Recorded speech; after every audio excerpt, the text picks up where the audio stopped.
कथा सुनो सुनो सिद्धार्थ कथा। सत्य कथा पुरुषार्थ कथा सुनो सुनो सिद्धार्थ कथा। चढ़ते सूरज सा तेजवान वो कीर्तिमान, हुंकार भरे जब कूच करे थर थर कांपे आसमान। वो राजपुत्र वो शूरवीर, पर्वत को भेद दे उसके तीर, शांति का स्रोत करुणा की धार, निर्झर झरे मन से अपार। वो राजपुत्र वो शूरवीर, पर्वत को भेद दे उसके तीर, है शाक्य वंश का वो तारा, जगमग है जिससे जग सारा। सत्य कथा पुरुषार्थ कथा सुनो सुनो सिद्धार्थ कथा।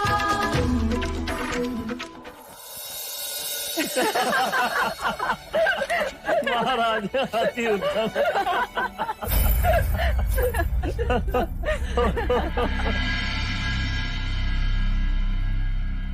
आज अचानक आसमान बदल गया, पलक झपकते ही देखो कैसे बादल घेरा है।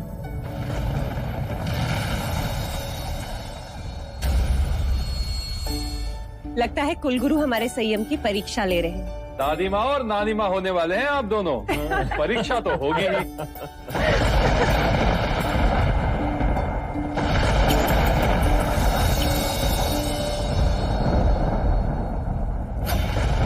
नहीं, क्या हुआ कुलगुरु? कोई ऐसा मुहूर्त नहीं, कोई ऐसा योग नहीं है जो उचित हो।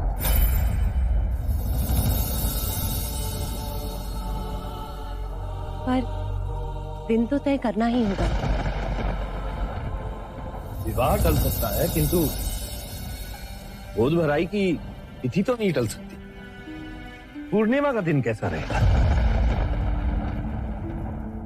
मैं ये नहीं कहूंगा कि यह मुहूर्त उचित है, किंतु आपके आग्रह के कारण केवल इतना कह सकता हूं कि पूर्णिमा का दिन अच्छा माना जाता है। तो तय रहा, पूर्णिमा के दिन यशोधरा की गोद भराई हो। बधाई हो महाराज। बधाई हो दादी माँ। बधाई हो महाराज। बधाई हो। बधाई हो मंगला दी। छोटे राजा, मैं आपका कुछ समय चाहूंगा, क्या आप मेरे साथ आ सकते हैं? अवश्य कुलगुरु। वस्त्र आभूषण ये सब दोनों को बताना भी तो है। हाँ, चलो ये शुभ समाचार सिद्धार्थ और यशोधरा को देते हैं। अरे कुलगुरु अपनी दक्षिणा तो यहीं भूल गए, मैं दे आती।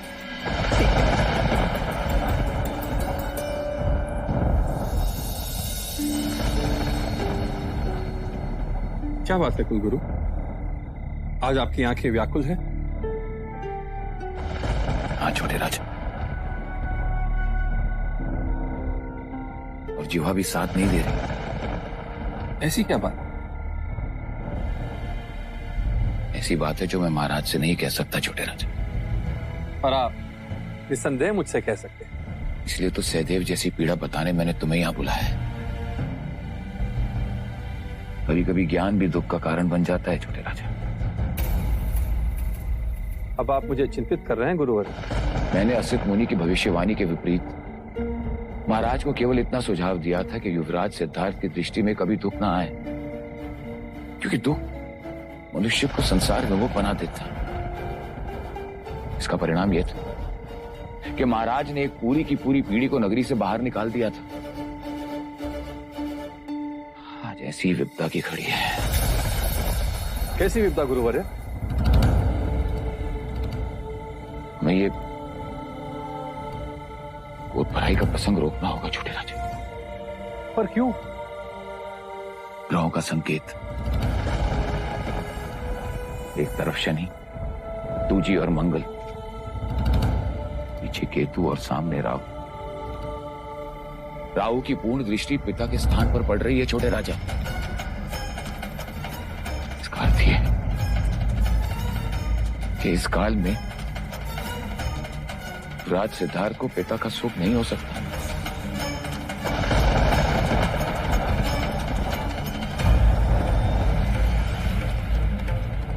ये आप क्या कह रहे हैं गुरुवर्य? शो पश्चात राज परिवार में संतान होगी और ये मैं नहीं, ये राहु संकेत दे रहा है छोटे राजा। अर्थात इस काल में युवराज सिद्धार्थ की मृत्यु भी हो सकती है।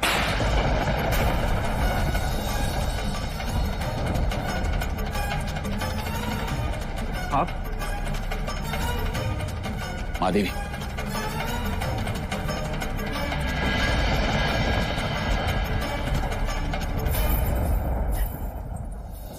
ये जोड़ा है ना, ये स्नान के बाद देखो रंग सुंदर है ना।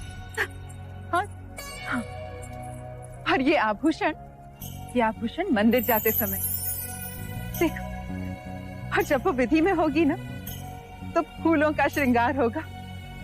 हाँ, ये हीरो का मांग टीका और ये वस्त्र, ये संध्या के समय संगीत में कपिल वस्तु की प्रजा अपनी राजकुमारी बहू को देखती रह जाएगी। प्रजा कुछ नहीं देखेगी।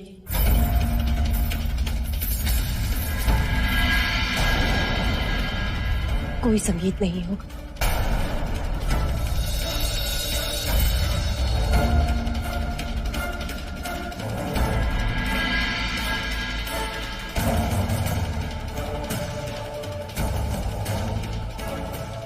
क्यों प्रजापति? क्योंकि हम कोई गोद भराई नहीं करेंगे। पर क्यों? कुलगुरु के मत से ग्रहानुमति नहीं देते अमिता दीदी। पर कुलगुरु ने तो कहा था कि पूर्णिमा का मुहूर्त ठीक है। उन्होंने केवल ऐसा हमारा मन रखने के लिए कहा था। परिस्थिति विपरीत है।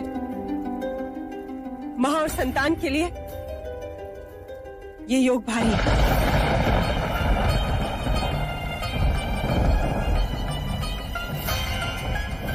सिद्धार्थ के बारे में कुछ न कहना हमें। क्या हम ग्रहों को अनदेखा नहीं कर सकते महादेव? महाराज, आप में उतनी क्षमता है कि आप वशिष्ठ मुनि की भविष्यवाणी से लड़ सके, मुझ में नहीं। भाई महाराज, आप हमेशा कुलगुरु के बताए मार्ग पर चले हो, और कुलगुरु आज स्वयं कह रहे हैं कि ग्रहों की चाल ठीक नहीं। कदाचित हमें भी संभल कर चलना चाहिए, अन्यथा क्या अनुज? आने वाले संतान के साथ कुछ भी हो सकता है, मृत्यु भी।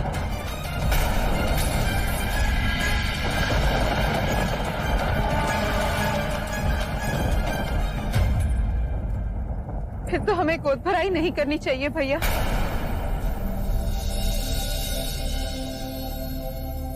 अमिता दीदी,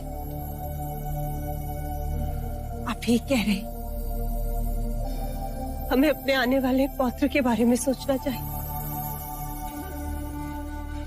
हमें गोद भराई नहीं, ग्रह शांति की विधि करनी चाहिए। ग्रह शांति? विशेष रूप से राहु की, उसकी दृष्टि हानिकारक है।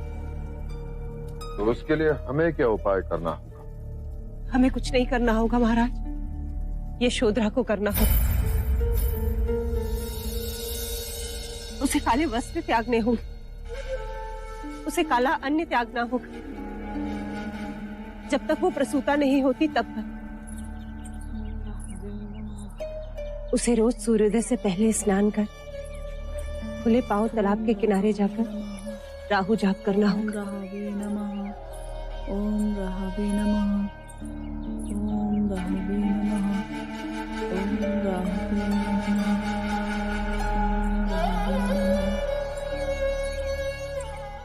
मछलियों को आटे से बना चारा खिलाना हो,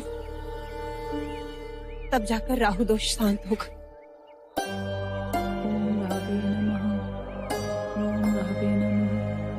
ओम राहवे नमः। ओम राहवे नमः।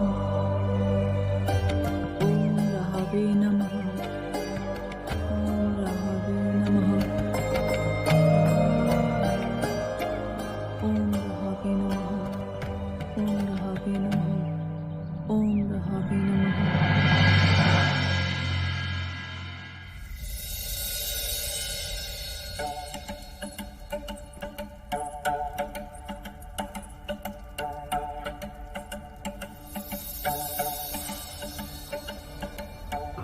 चाहे आप कुछ भी कह लो अमिता दीदी, पर मुझे यशोधरा को लेकर बड़ी चिंता हो रही है। बेचारी आज कितनी पीड़ा में थी, और महादेवी प्रजापति इतनी निष्ठुर हो गई, इस बात की तो मैंने कल्पना ही नहीं की थी। ये आप क्या कह रही हो मंगला दीदी? और नहीं तो क्या, कोई अपने गर्भवती बहू को पूजा पाठ के नाम पर इस तरह पीड़ा देता है क्या? एक तो चलकर तालाब तक जाना, पाठ करो वो भी अकेले। बेचारी कुछ नहीं बोलती, किंतु सोचने पर ही कितनी पीड़ा होती है। उस पर क्या बीतती होगी।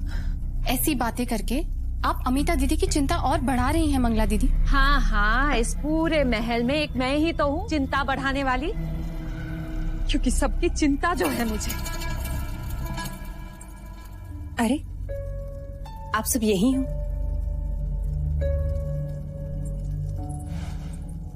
आप ही की प्रतीक्षा कर रहे थे महादेवी।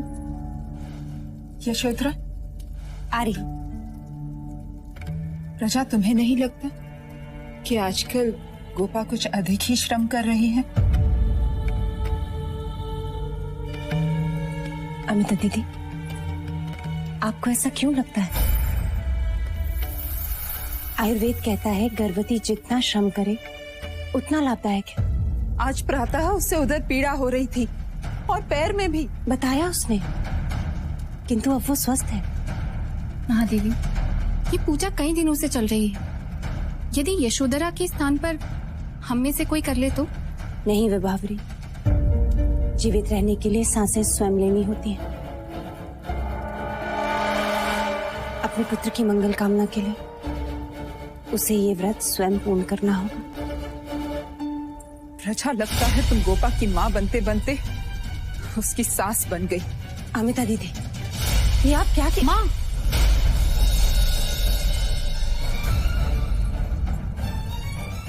ये आप क्या कह रही हो? ये शब्द आपके तो बिल्कुल नहीं हो सकते।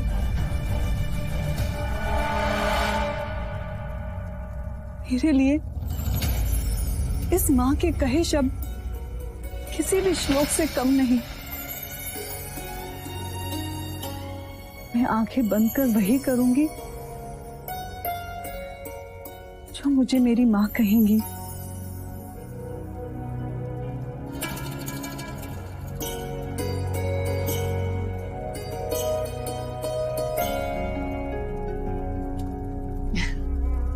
सास बहू में प्रेम हो तो ऐसा। महादेवी, मैं आई।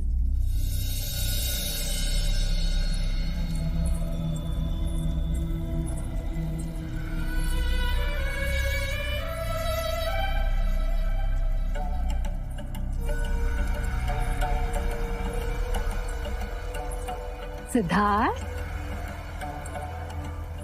यहाँ अकेले क्यों बैठे हो? प्रणाम काकी। इतने दिनों के बाद आपकी जीवा से अपना नाम सुनकर अच्छा लगा। ज्येष्ठ भी मुझसे बात नहीं करते, मुझे ही दोषी समझते। क्षणिक आवेश मनभेद बढ़ा देता है पुत्र, पर जिस घर में यशो जैसी बहू हो वह मनभेद कैसे रह सकता है? पर तुम उदास क्यों हो? मेरे प्रश्न मुझे खुश नहीं रहने देते काकी माँ। प्रश्न का उभरना तो खुशी की बात है, परंतु उत्तर का नाम ही पीड़ा का कारण। उत्तर के लिए तुम्हें ज्ञानी पंडितों से और सन्यासियों से विचार विमर्श करना चाहिए पुत्र। पर ऐसे मनुष्य है कहाँ जो मेरे ज्ञान की पिपासा को। एक नहीं अनेक है। तुम मिलना चाहोगे? अवश्य काकी माँ।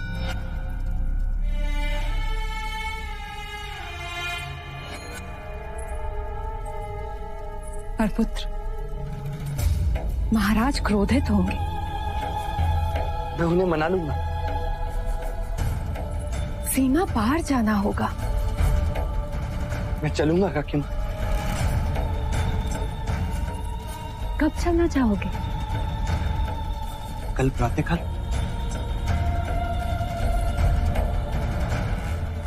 पर सिद्धार्थ, ये बात हम दोनों के बीच ही सीमित रहे। जी काकी माँ।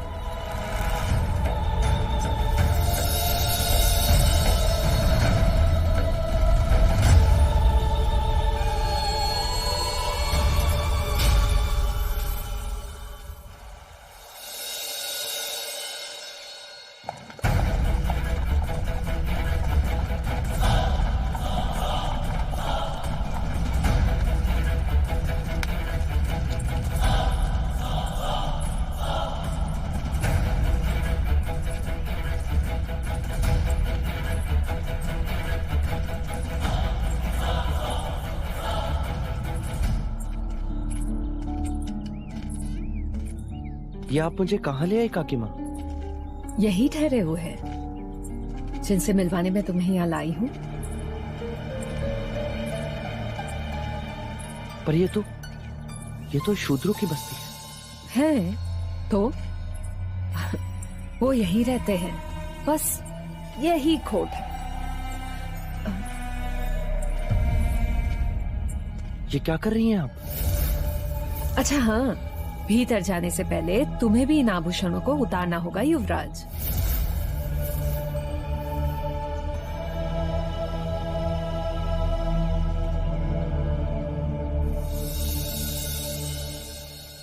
ये लो। ये किस लिए काकी माँ? ये उनकी रीत है।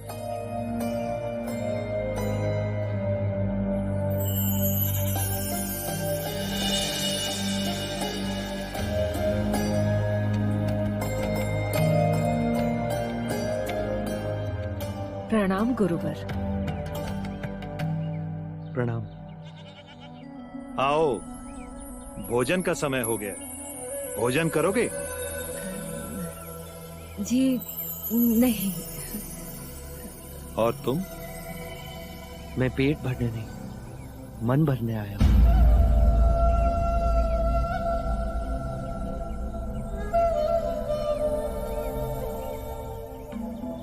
मन कैसे भरता है पुत्र? प्रश्नों के उत्तर से। हाँ हाँ, पूछो।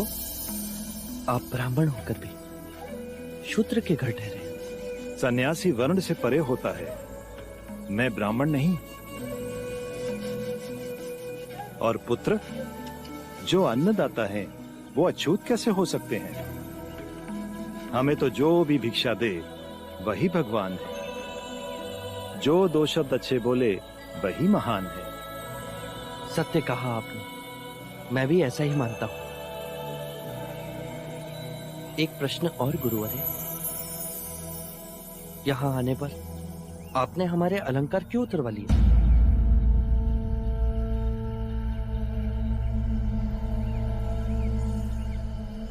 क्योंकि जहां सादगी है, ज्ञान वहीं जन्म लेता है। अन्यथा कीमती वस्त्र और आभूषण अभिमान के चिन्ह हैं। और ये भगवे वस्त्र क्यों? ये क्रांति के प्रतीक हैं। और ज्ञान का अर्थ है समझ में क्रांति।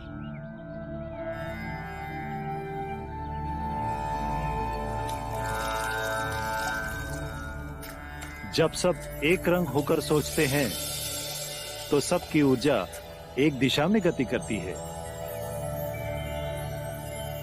और समाज में एक समझ की लहर फैलती है। आओ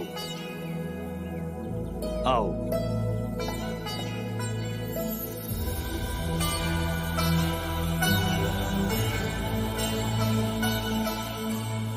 आ आ आ आ आ।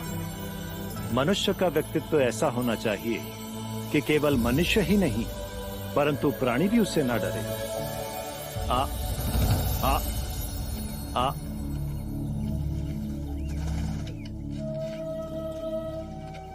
आ आ आ आ आ आ आ आ।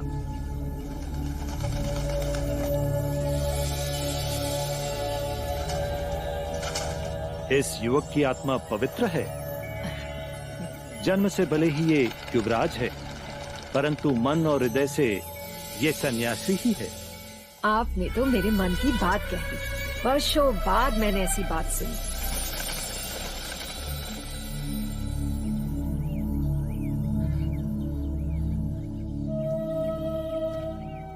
अवसर मिले तो चलना हमारे गुरु के पास। तुम और वो बहुत खुश होंगे। अवश्य, आप कहें तो अभी चल सकता हूँ। हाँ हाँ, क्यों नहीं। युवराज, महल लौटने का समय हो गया है। देवी यशोधरा आपकी प्रतीक्षा कर रही होंगी। अब आप प्रस्थान करें युवराज। कोई भी आपकी प्रतीक्षा करे ये उचित नहीं। अपना उत्तरदायित्व पूरा करो, फिर चलना हमारे गुरु के पास। गुरुवर्य, क्या नाम है आपके गुरुवर्य का? ऋषि भार्गव। अच्छा, फिर मिलेंगे। प्रणाम। कल्याण हो, कल्याण हो।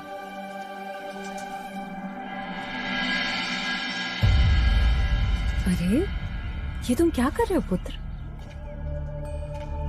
आपने इनसे मिलवाकर बड़ा उपकार किया है काकी माँ। अरे, इसमें उपकार की क्या बात है पुत्र? तुम्हारी खुशी में ही तो मेरी खुशी है।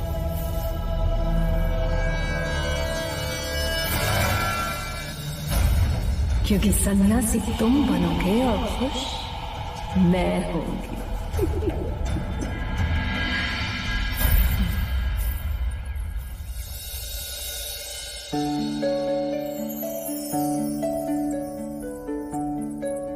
यशो, अरे माँ, आप यहाँ क्यों आई? मुझे बुलवा लिया होता। अरे, मेरे पैर छूने के लिए झुकने की आवश्यकता नहीं, अन्यथा मेरा पौत्र क्रोधित हो जाएगा। आओ।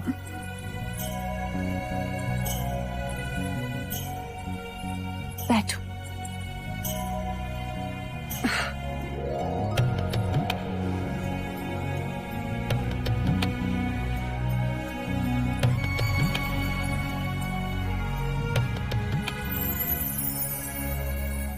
यशो, तुम्हें बहू के रूप में पाकर मैं धन्य हो गई। पूरे महल ने मुझसे प्रश्न किया कि गोद भराई की रीति क्यों नहीं की, किंतु तुमने एक बार भी नहीं पूछा, ना किसी बात का विरोध किया। क्यों? माँ, यदि बात बताने की होती तो आप हमसे छुपाती ही क्यों? मैं जानती हूँ कि आपकी हर सांस हमारी मंगल कामना है। फिर प्रश्न कर आपको धर्म संकट में क्यों डालूं? तुम्हें पीड़ा हो रही होगी ना, कभी कभी क्रोध भी आता होगा। नहीं माँ, आपसे ही तो सीखा है अपनों के लिए कुछ करने में पीड़ा कैसी। और आप चिंतित ना हो, मैं और आपका पौत्र दोनों स्वस्थ हैं।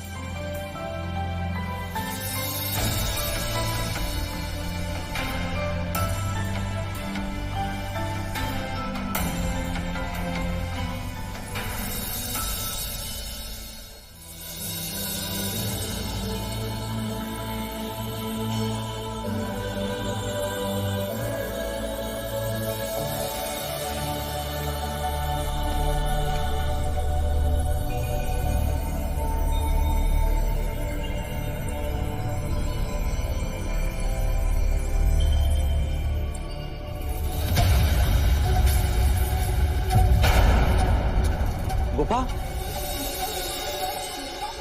गोपा, क्या हुआ गोपा? कुछ नहीं। तो तुम यूं अचानक रुक क्यों गई? और तुम्हारे माथे पे पसीने की बूंदे? तुम कहीं नहीं जाओगी। लौशिका, आप मुझे जाने से नहीं रोकोगे आर्य? इतने दिन नहीं रोक, पर अब रोकूंगा। क्यों कर रही हो ये सब? क्योंकि माँ का आदेश है। पर इस पूजा व्रत का कोई तो कारण होगा। मैंने पूछा नहीं। क्यों? क्योंकि माँ जो भी करती है अपनी संतान की भलाई के लिए करती है आर्य। तुमने उनसे प्रश्न नहीं पूछा, पर मैं आज उत्तर पाकर रहूंगा। मेरे आने तक तुम यही रहोगी। आर्य, क्षमा करना आर्य, मैं माँ के आदेश को नहीं ठुकरा सकती।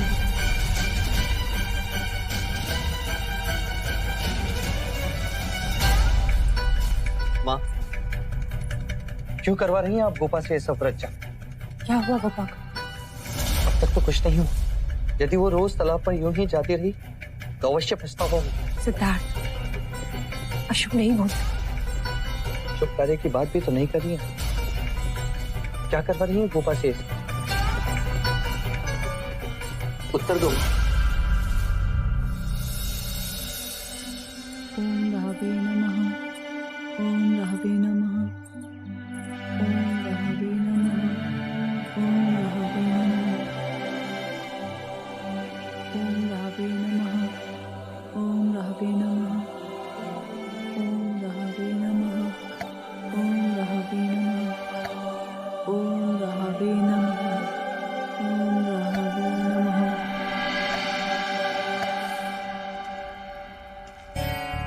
माँ, मेरे कई प्रश्न निरुत्तर, पर मैं जानता हूं इस प्रश्न का उत्तर है आपके पास। बताओ, बताओ माँ, क्यों करवाती हैं आप ये सब? हमारी संतान के लिए। उसे राहु दोष है। ये किसने कहा? कुलगुरु वाचस्पति। क्या कुलगुरु वाचस्पति ने कभी राहु को देखा है? क्या कभी वो शनि और मंगल से मिले? तो फिर क्यों हम सब आंख बंद कर शास्त्रों को प्रमाणित मान लेते हैं? वेद और शास्त्र इसका प्रमाण है। जब समग्र सृष्टि हर पल बदलती तो ये शास्त्र क्यों नहीं बदलते? वो सनातन ईश्वर की वाणी। किसने सुनी? और यदि ईश्वर है तो क्या उसे गोपा की पीड़ा दिखाई नहीं देती?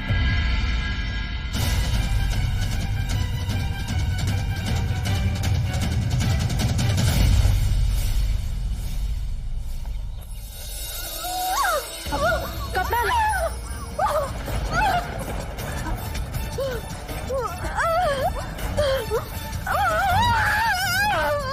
यशु,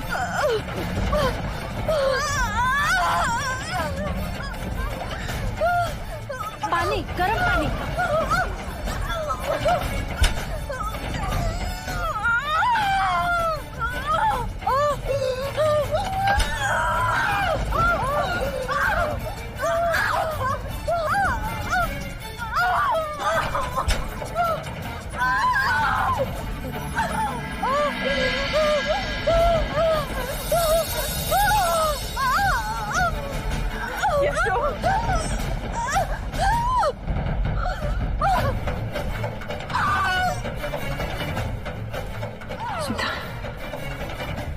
मैं तुम्हारी जननी नहीं, तुम्हारी जन्मदात्री।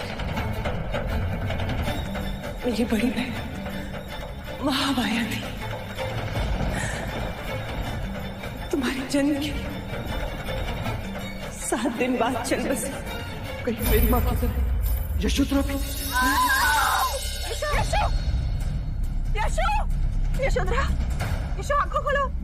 यशो, यशो, यशोधरा, यशो आंखों खोलो। यशो, यशो।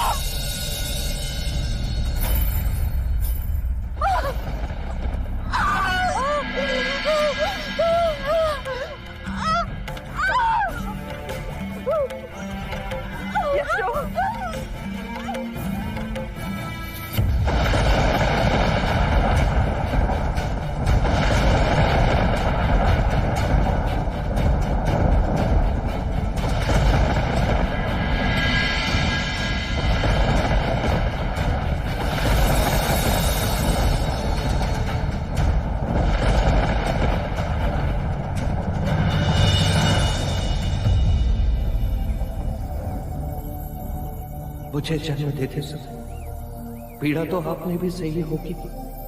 क्या मनुष्य का जन्म इतना पीड़ादायक होता है?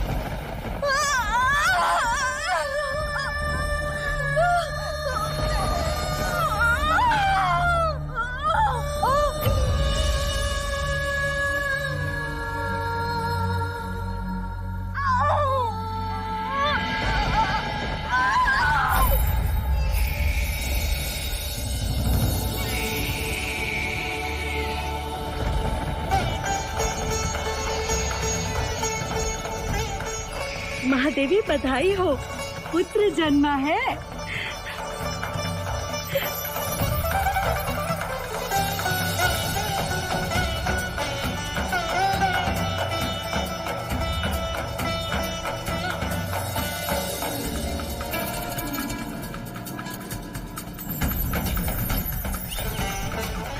यशु देखो कितना सुंदर है।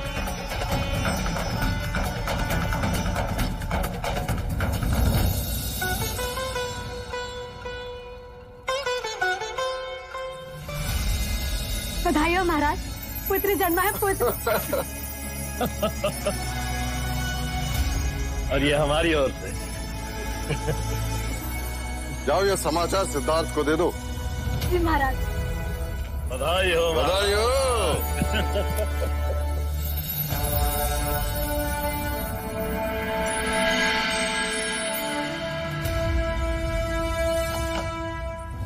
बधाई हो दे।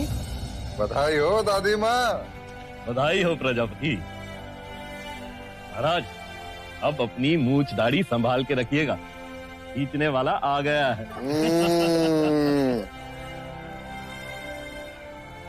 सिद्धार्थ कहाँ है? युवराज, युवराज, युवराज, युवराज, युवराज, राजकुमारी यशोधरा ने पुत्र रत्न को जन्म दिया है।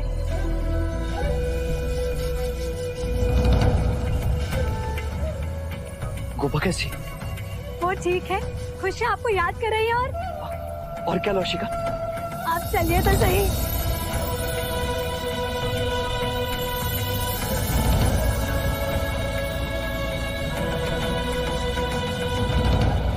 बधाई हो मां।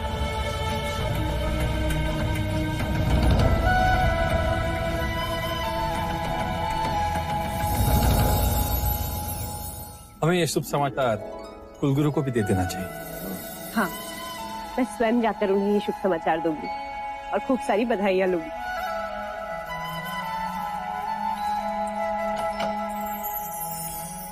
बधाई हो, आप सबको बधाई हो। आपको भी बधाई हो, बधाई हो। अनुज, महोत्सव का प्रबंध करो, गगन ढोल बजवाओ, तेरे पौत्र जन्म की घोषणा सारे कपिल वस्तु में कर दो। जी भाई महाराज। बधाई हो कुलगुरु, पुत्र हुआ। नहीं माधे, मेरा भय सत्य प्रमाणित हो। प्रत्यक्ष कहने को तो सूर्योदय हुआ है, परंतु परोक्ष किरण सूर्य राहु से ग्रसित है। काल सर्प योग है। राहु की विनाशक दृष्टि, पिता और पुत्र के बीच में शनि की उपस्थिति, समय ठीक नहीं है माधे। जब तक हम राहु को शांत करने की पूजा विधि संपन्न नहीं करते, हमें युवराज सिद्धार्थ को उसकी संतान का मुख देखने से रोकना होगा। जैसे मैंने पहले कहा था, या तो युवराज सिद्धार्थ अपनी संतान से दूर हो जाएं, या उनकी मृत्यु हो जाएगी। नहीं कुलगुरु, माधे, ग्रहों की स्थिति हम बदल नहीं सकते, किंतु उनका प्रभाव कम करने का प्रयत्न अवश्य कर सकते हैं। आप जैसा कहेंगे मैं वैसा करूं। कल तक जो पूजा यशोधरा अपनी संतान के लिए कर रही थी, वही पूजा आपको करनी होगी। मुझे आज्ञा दीजिए माता, मुझे ये पूजा इसी क्षण आरंभ करनी हो, इससे पिता और पुत्र वही सुरक्षित रहे।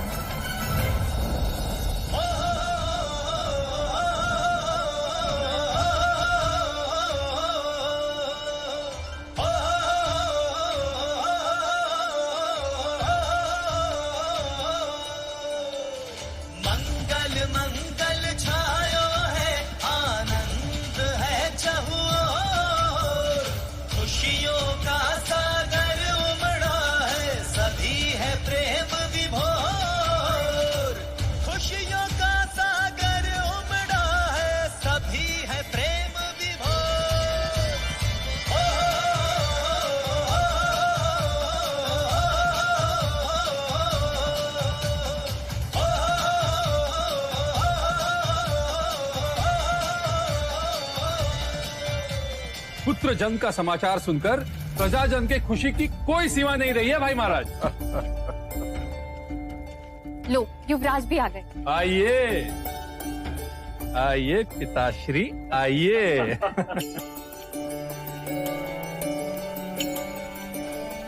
बधाई हो युवराज, बधाई हो।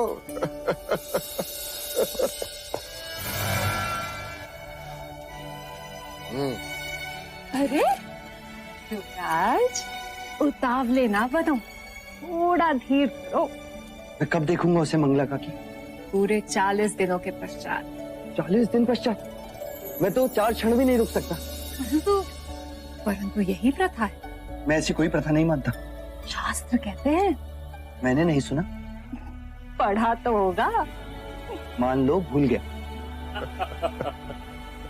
अरे ये भी कोई बात हुई? माँ, गोपा, माँ। महादेवी शुभ समाचार कुलगुरु को सुनाने गई हैं। जब तक हम राहु को शांत करने की पूजा विधि संपन्न नहीं करते, हमें युवराज सिद्धार्थ को उसकी संतान का मुख देखने से रोकना होगा। मैंने कहा ना, मुझे अभी गोपा से मिलना, और मुझे कोई नहीं रोकेगा। अरे जाने दो मंगला, मैं उसकी मनोदशा पूर्णतः अनुभव कर सकता हूँ। आप कहते हैं तो ठीक है महाराज, मैं कौन होती हूँ रोकने वाली?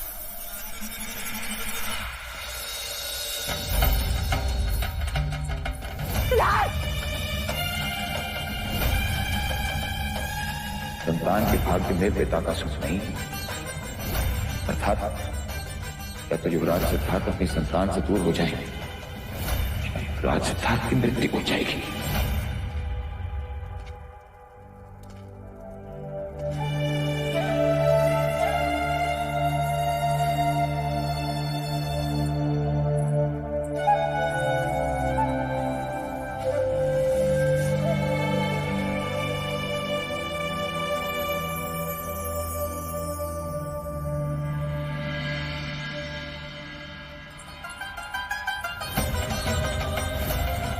ये क्या नट कर दिया महाराज? सिद्धार्थ को भीतर क्यों जाने दिया? 40 दिन की परंपरा तो निभानी ही थी ना। बाबरी तुम तो औरत हो ना, तुमने क्यों नहीं रोका? राशिका, राशिका, तुमसे कहा था मैंने। मंगला दीदी, आपने भी नहीं रोका, कुछ अनर्थ होगा तो। महादेवी, महादेवी, आप कारण चिंता करें। स्मरण की, मैंने भी सिद्धार्थ की तरह हट किया था। मैं तो कपिल वस्तु से लुम्बिनी वन तक गया। मैंने भी हट करके शास्त्रों का विरोध करके माया का चेहरा देखा। फिर क्या हुआ था महाराज? माया दीदी हमारे बीच नहीं रहे।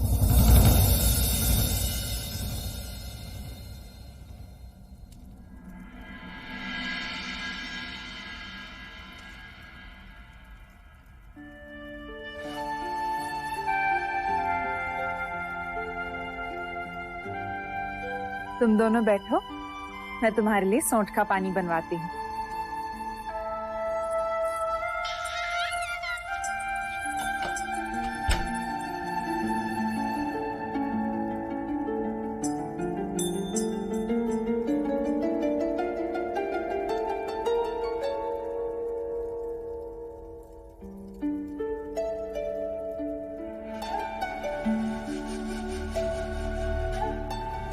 मैंने जितनी पीड़ा सही को उतनी पीड़ा तो मैं देख भी नहीं सकता।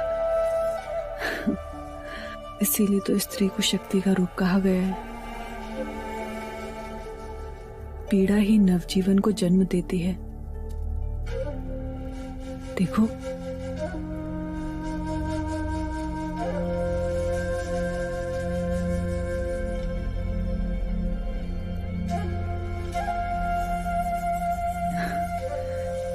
क्या देख रहे हो? इसकी आंखें बांध लेती हैं।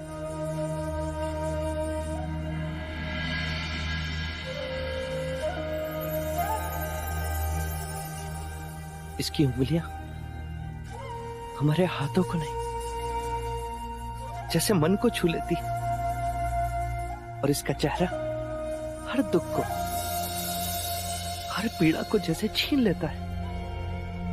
चलो अच्छा है, कोई तो ऐसा आया जिसने आपसे आपके प्रश्नों को छीन लिया। कोपा, हम इतने निर्दोष क्यों नहीं लगते? फिर प्रश्न? पता नहीं, पर आज मन आनंद से भर गया है। कहता है बस इसे निहारते ही रहो। हृदय कहता है कि ये राहुल है कोपा। राहुल? बड़ा अच्छा नाम है आर्य। राहुल का अर्थ ही होता है पीड़ा हर लेने वाला, दुखों पर विजय पाने वाला, सभी बंधनों से परे। राहुल, सत्य कथा, पुरुषार्थ कथा, सुनो सुनो सिद्धार्थ कथा।